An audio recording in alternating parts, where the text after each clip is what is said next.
Good evening बच्चों, भाइयों, बहनों, छोटे भाई बहन, बड़े नहीं, सभी भाई बहुत बहुत धन्यवाद। आज मैं बता रही हूँ बहुत हल्का फुल्का योग का क्रम में नियम। योग का क्रम में इसे जोड़ भी सकते हैं। योग का क्रम में नियम क्या है? योग का मतलब तो जोड़ हुआ और विनिमय नियम का मतलब हुआ कि अदला बदली। अब जैसे कोई हम पूर्ण संख्या लें 5 और जो 4, तो क्या हो जाएगा? 5 और जोड़ 4 बराबर हो जाएगा 9। और इसी संख्या को यदि बदल दें 4 और जोड़ 5 कर दिए, क्या हुआ? ये भी हो गया 9। यही क्रम विनिमय नियम है। तो सिर्फ जोड़ में है, सभी संक्रिया में ऐसा नहीं हो सकता है। संक्रियाएं के मतलब हुआ जोड़, घटाव, गुणा, भाग और जो कुछ भी है का।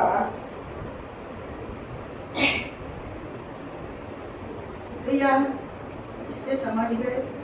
पूर्ण संख्या के बारे में मैं बता चुकी हूँ अच्छी तरह से कि सबसे छोटी पूर्ण संख्या 0 है और उसके बाद 1 2 3 4 5 6 7 8 9 10, इसके बाद वाली संख्या सब पूर्ण संख्या। और अगर इसमें माइनस लगा हुआ रहेगा तो माइनस वाली संख्या पूर्ण संख्या नहीं है। पूर्ण संख्या क्या होता है? 0 1 2 3 4 5 6 अनंत तक।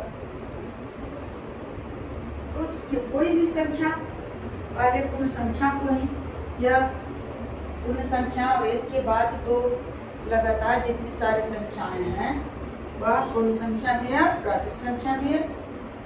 तो अब दूसरा उदाहरण में लेंगे। कोई जरूरी नहीं है कि सिर्फ 2 ही संख्याओं में इस तरह की बात हो सकती है।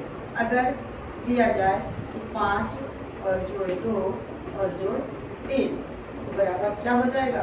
जैसा पूर्ण संख्या है 5 2 7 और जोड़ 3 7 3 10 हो गया। और इसी इन्हीं संख्याओं को यदि 3 और जोड़ 2 और जोड़ 5 इस तरह से लिखते हैं, क्या होता है?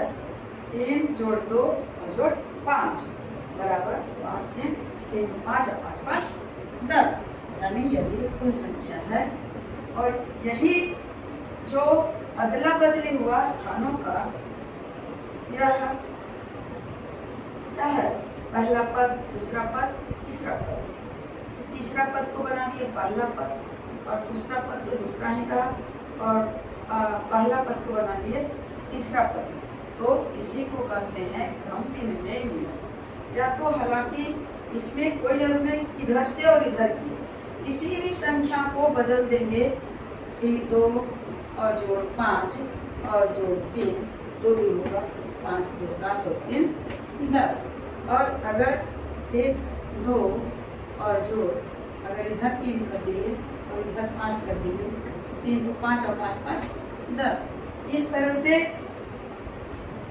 हम संख्याओं के पदों को बदल करके और यदि जोड़ते हैं तो योगफल उतना ही आता है। और इन्हीं संक्रियाओं को कहा जाता है योग का क्रम विनिमय नियम, यह लागू है। और इसी में अगर यह तो पूर्ण संख्या का हो गया, और पूर्णांक भी बता चुकी हूँ अच्छी तरह से बाबू। पूर्णांक क्या होता है कि सबसे छोटी पूर्ण संख्या 0 है, उसके बाद 1 2 3 4 5 6 और अनंत तक, जैसे ये। उसके बाद शून्य से भी इसमें कुछ नहीं था, शुरू हुआ पूर्ण संख्या शून्य से, लेकिन शून्य से छोटी संख्या है -1, -2, -3 और -4 और -5, -6। इस तरह से इस बढ़ते हुए घटते हुए क्रम को कहा जाता है यह ऋणात्मक संख्या हुआ और यह धनात्मक संख्या हुआ। दाएं साइड में शून्य के दाएं तरफ धनात्मक संख्या यानी प्लस वाली संख्या है और शून्य के बाएं साइड में माइनस वाली संख्या जिसे ऋणात्मक कहते हैं और इसे धनात्मक कहते हैं। और एक संख्या है शून्य जो न तो धनात्मक न तो ऋणात्मक है और इसी को कहते हैं पूर्णांक। अब पूर्णांक समझ गए हैं, तो यह तो योग का क्रम विनिमय नियम आप समझ गए। सिर्फ पूर्ण संख्याओं की पूर्ण संख्याओं का यदि उसका अदला बदली करते हैं तो वह फिर उतना ही योगफल आता है, तो इसे पूर्ण संख्याओं के योग का क्रम विनिमय नियम हुआ। और यदि संख्या पूर्णांक हुआ, पूर्णांक का मतलब है कि माइनस वाली संख्या भी, प्लस वाली संख्या भी और शून्य भी, इन तीनों तरह की संख्याओं को पूर्णांक कहते हैं। तो अगर यह पूर्ण संख्या का है,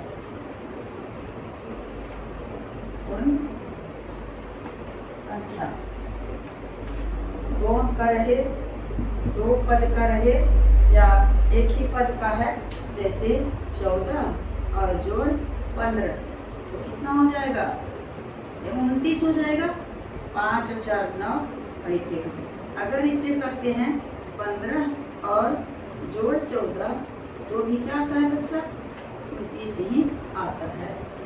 तो चाहे किसी तरह से भी हम पूर्ण संख्याओं का योगफल निकालते हैं और उसके बाद उसे दो संख्याएं तो क्या करते हैं, पहली संख्या पहले पद को दूसरा पद बना दिए और दूसरे पद को पहला पद बना दिए, तो भी उसके योगफल में किसी तरह का अंतर नहीं होता है और इसी क्रिया को कहते हैं क्रम विनिमय नियम, जो कि सभी संख्याओं में लागू नहीं हो सकता है। जैसे इसमें थोड़ा सा उन संख्याएं में ही बताती हूँ कि अगर 5 घटाव 3 व्यवकलन को बता रहे हैं कि क्या व्यवकलन का क्रम विनिमय नियम होता है कि नहीं, घटाव का क्रम विनिमय नियम होता है कि नहीं। तो 5 में से 3 घटा दिए तो बच गया 2 और इसे पलटवार करते हैं तो 3 घटाव 5 जब करते हैं तो आ गया आंसर कितना? -2, जो कि इन दोनों में 2 और 2 में आसमान और जमीन का अंतर है। थोड़ा बहुत अंतर नहीं है, पूरा अंतर है। देखिए इतना अंतर है, बीच में 0 है, इधर 1, इधर 2, इधर 3 और 4 बढ़ते जाए, फिर -1, -2, -3, -4 और इधर बढ़ते जाए तो कितना हुआ? 2 कहाँ है? इसके पास 2 जमा पूंजी है, लेकिन यह जो 2 है इसके बाद आ गया यहाँ जो कि 0, तो न तो इसके पास जमा है और न तो यह किसी का कर्जदार है, ऋणी है। लेकिन यह -2 क्या है? इसका मतलब है कि -2 का कर्जदार है, इधर जमा पूंजी है लेकिन यह कर्ज है, ऋण है।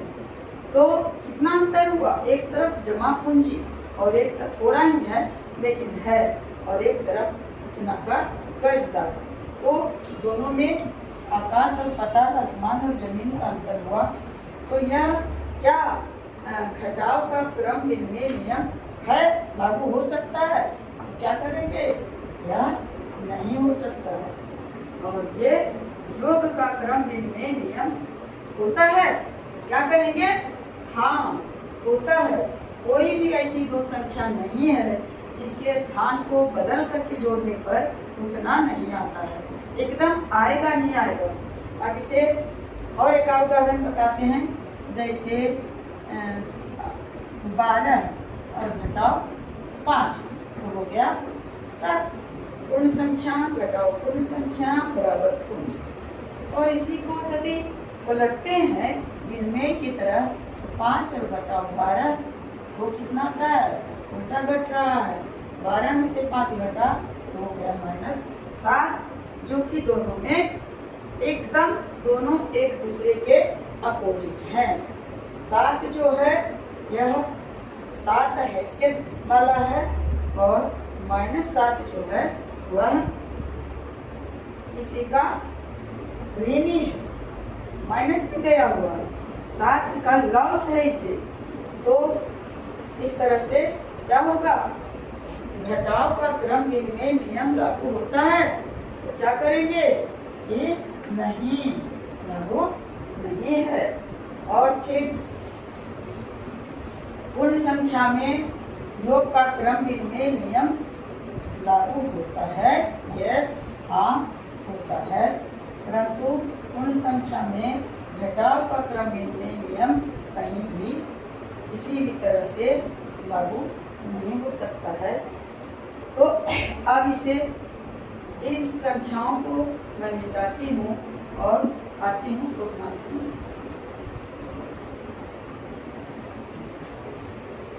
कि पूर्णांक जो संख्याएं अभी बताए, क्या उसका भी क्रम विनिमय नियम ही लागू होता है या नहीं।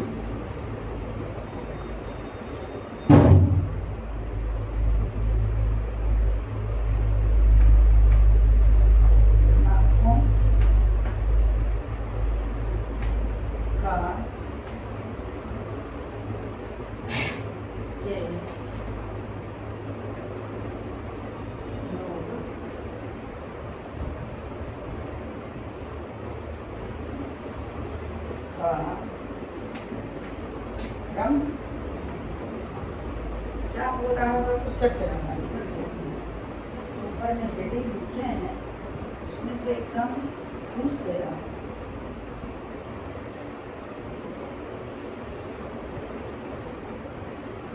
मैं अपनी गलतियां को यही अभी बताए थे, जो पूर्ण संख्याओं का, अब पूर्णांक संख्याओं का पूर्णांक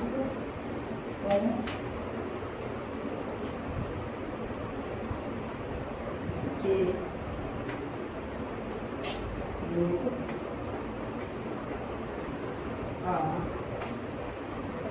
क्रम विनिमय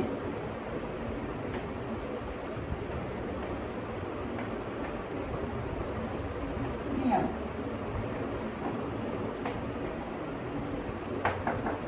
पूर्णांक क्या है, पूर्णांक है बाबू माइनस वाली संख्या भी और प्लस वाली संख्या, धनात्मक संख्या, ऋणात्मक संख्या और शून्य सभी पूर्णांक है।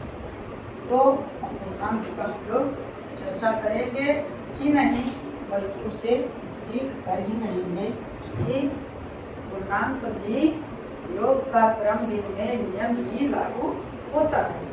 इसमें भी जैसे -5 एक पूर्णांक है और जोड़ -3 एक पूर्णांक है, और दोनों पूर्णांकों का या वह योग कर रही हैं, तब कितना आता है, -5 और प्लस -3 योग किए तो आ गया -5 और -3 हो गया -8, क्योंकि यह भी एक पूर्णांक है। तो ऐसा नहीं सोचिए कि सब माइनस माइनस है तो वह माइनस आया या पूर्णांक हो। पूर्णांक में माइनस भी रह सकता है। अनेक उदाहरण देंगे जिससे आप लोग समझ जाएंगे, जैसे 5 और 15 और जोड़ -4 के जगह पर और कुछ आ सकता है।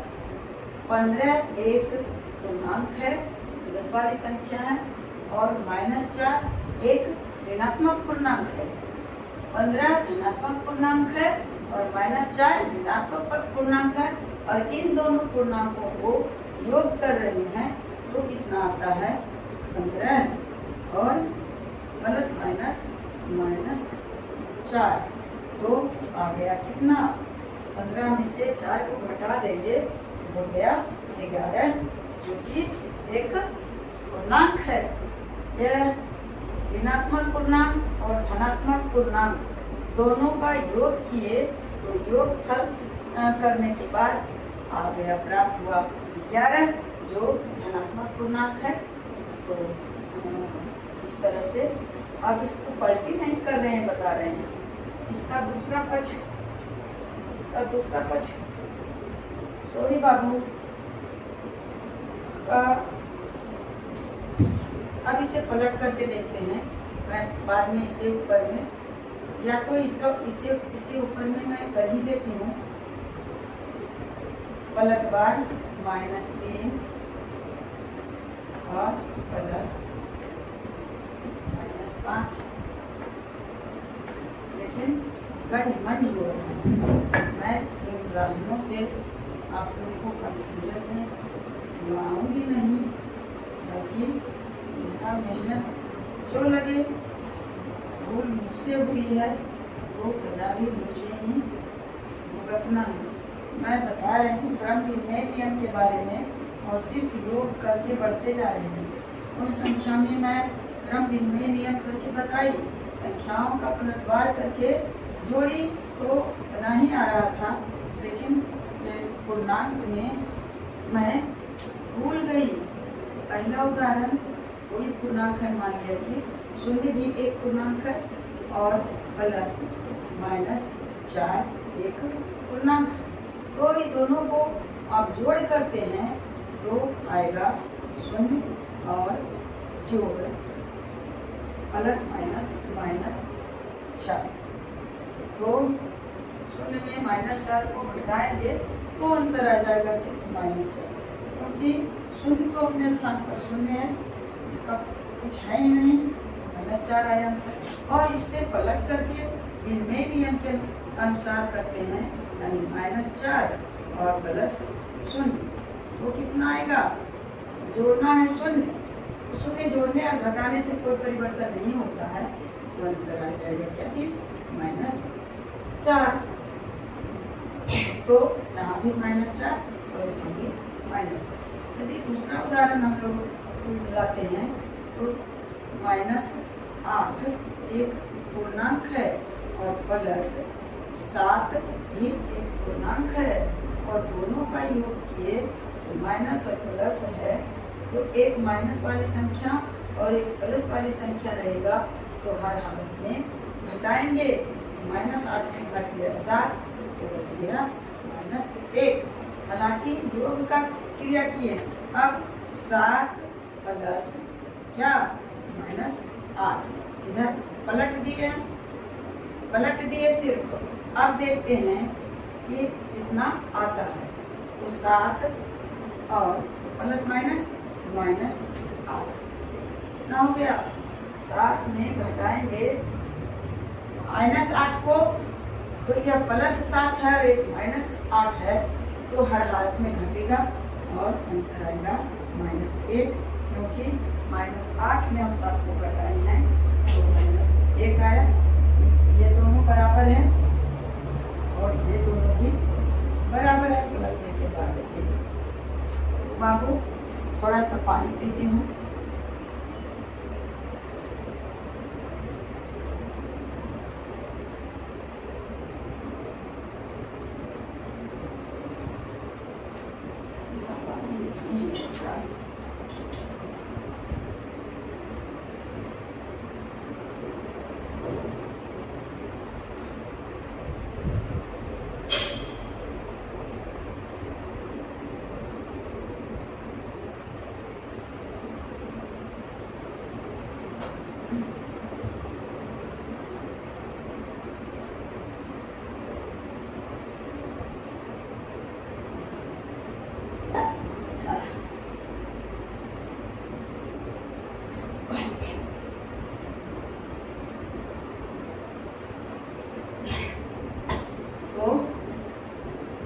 क्या होगा बच्चा?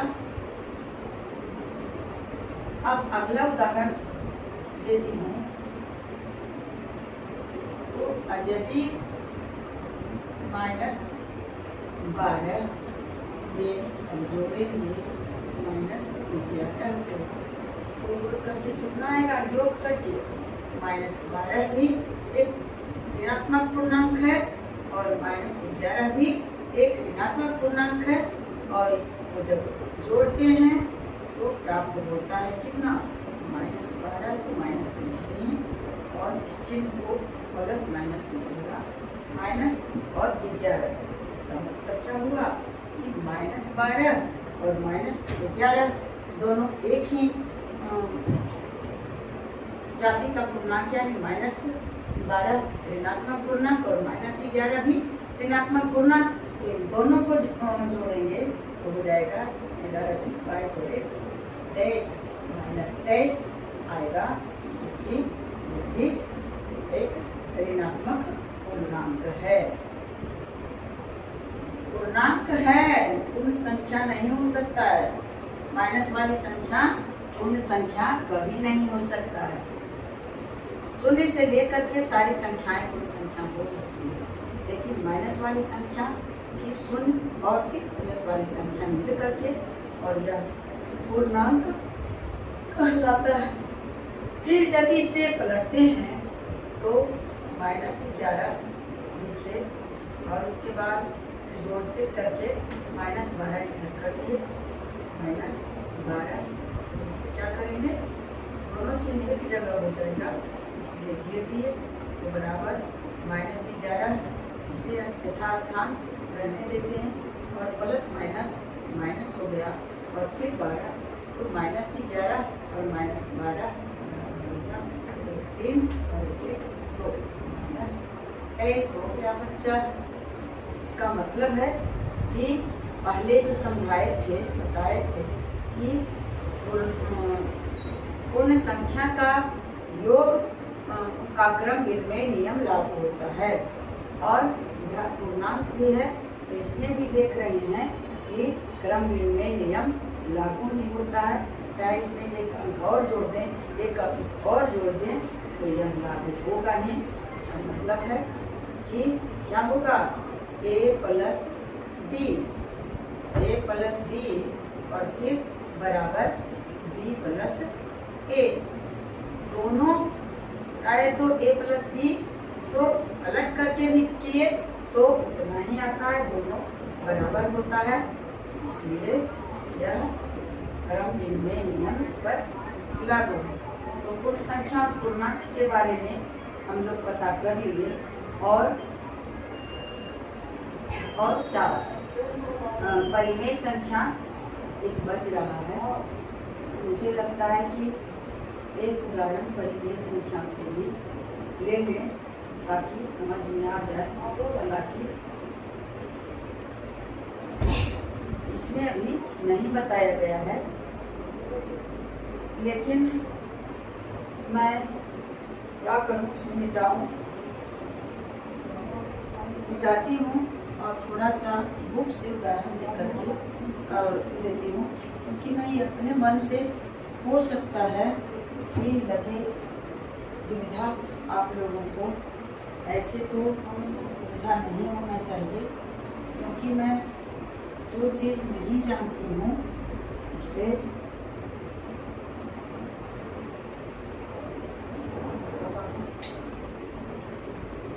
चल नहीं रहा है, मतलब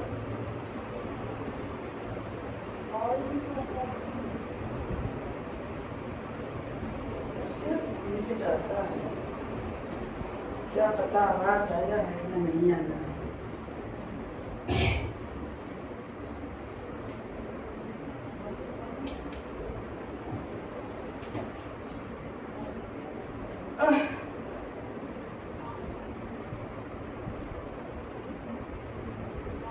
क्रम विनिमय नियम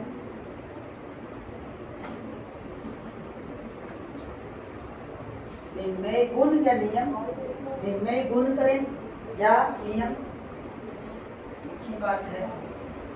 तो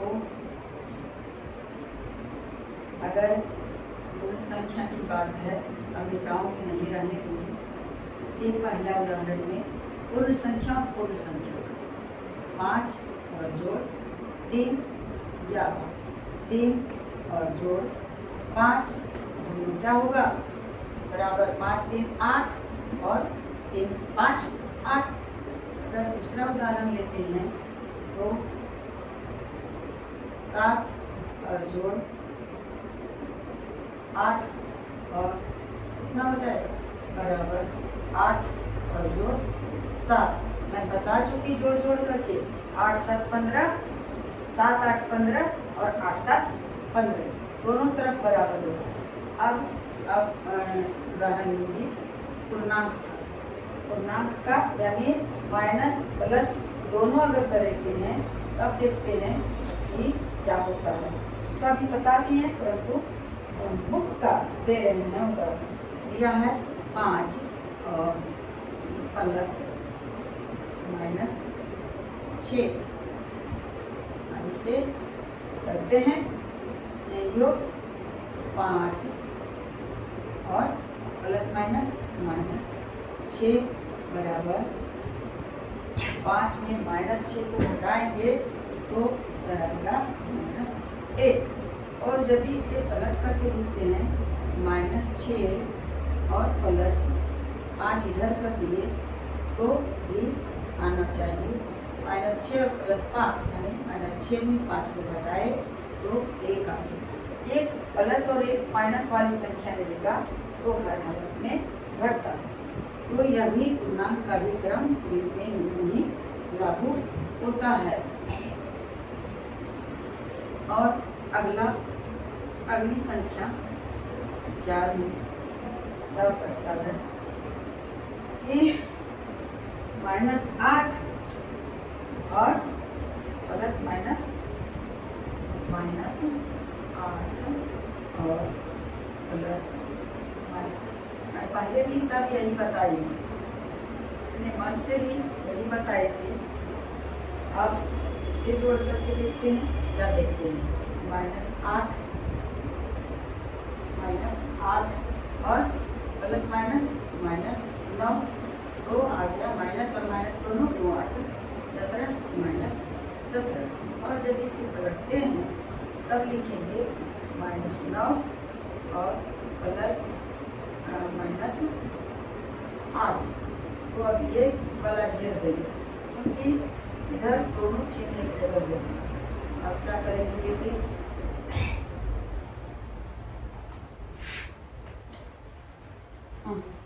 लाइट तो कट गया। मैं इसे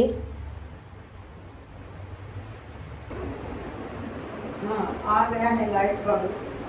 क्या करेंगे इसे भी करते हैं तो -9 और ये प्लस माइनस हो गया और 8 फिर जोड़ देंगे -9 और -8 दोनों ऋणात्मक पूर्णांक है तो हो गया -9 17। जोड़ देंगे क्या हुआ यह पूर्णांक भी क्रम में गुण लागू होता है। जोड़ में पूर्ण संख्या का भी किए और पूर्णांक का भी किए और एक पूर्णांक में लिया है क्या चीज 5वां उदाहरण क्या -23 और जोड़ 32।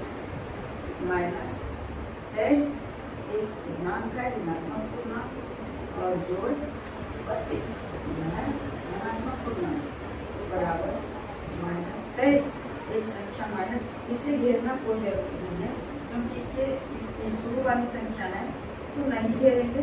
यहाँ अगर माइनस रहता तो नितांत आवश्यक था घेरना, तो इसे ऐसे भी लिख सकते हैं।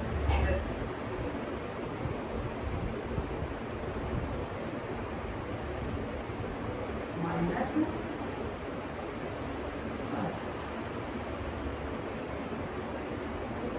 23 और प्लस क्या दिया हुआ बच्चा -23 प्लस 32 तो बिंदु में क्या होगा इधर कर देंगे बराबर 32 और जोड़ देंगे 10 माइनस 23।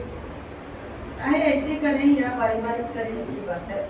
तो माइनस 23 जोड़ 32 यानी एक प्लस और एक माइनस है, तो क्या होगा 32 में 23 को घटा देंगे तो 2 में से 3 घट के आएगा 9, 12 में से 3 और फिर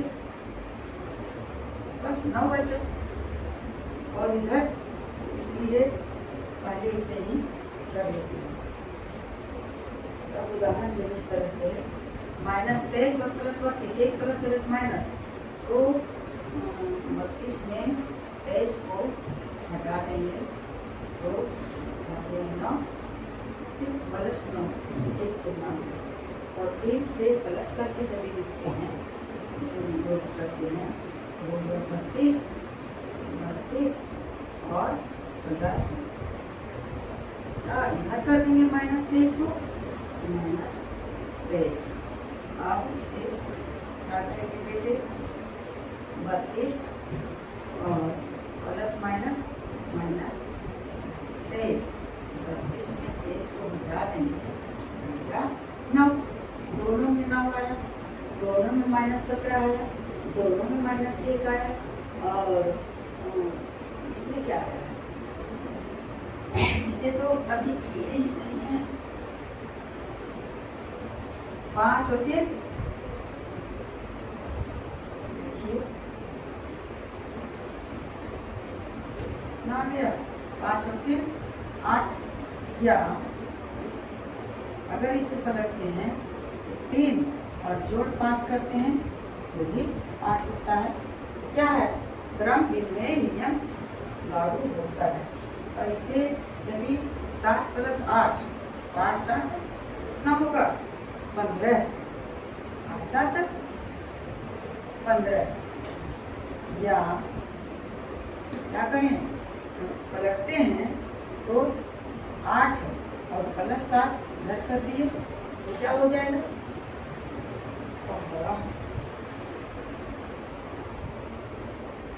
8 7 15।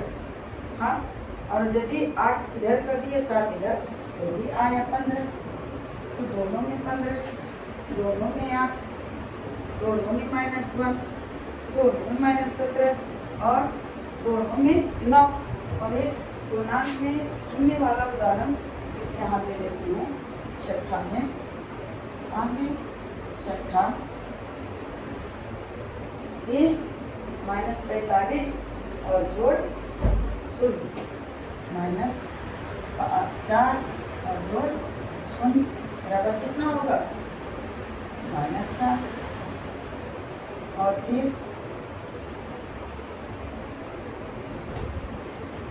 कोई संख्या दें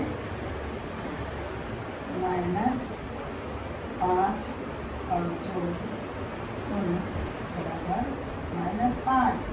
और यदि 0 को इधर किए और जोड़ -5 क्या हो जाएगा बराबर 0 प्लस -5 बराबर -5 ही रहेगा। दोनों में तो आप बता दिए योग का क्रम विनिमय नियम लागू होता है। और यदि परिमेय संख्या में देखें तो यहाँ सिर्फ बता देती हूँ क्योंकि जो लंबा हो रहा है तो 1 बटा कुछ भी दूसरा उदाहरण 2 बटा 3 और जोड़ 3 बटा 4 जोड़ करके आएगा इतना बराबर। यहाँ से बनाते हैं 3 और 4 के पास 12 और 3 चौक 12 4 भी 8 और जोड़ 4 किया 12 3 किया 9 और 9 8 17 और बटा 12। और यदि इसे पलटते हैं पलटवार करते हैं तो 3 बटा 4 पहले लिखिए 3 बटा 4 और जोड़ और 2 बटा 3 इधर कर दिए तो ये 4 और 3 का लसा आया 12 और फिर 4 3 12 3 3 9 और जोड़ 1 चौक 12 4 दूनी 8 9 8 17 और बटा 12 दोनों में आ गया 17 बटा 12 17 बटा 12। परिमेय संख्या में भी क्या लागू होता है? योग का क्रम निर्णय नियम। और घटाओ में किसी में पूर्ण पूर्णांक और परिमेय किसी भी संख्या में योग का क्रम निर्णय नियम लागू नहीं होगा। और अब मैं आप लोगों से विदा लेती हूँ। बेस्ट ऑफ लक बाबू। जय हिंद, जय भारत।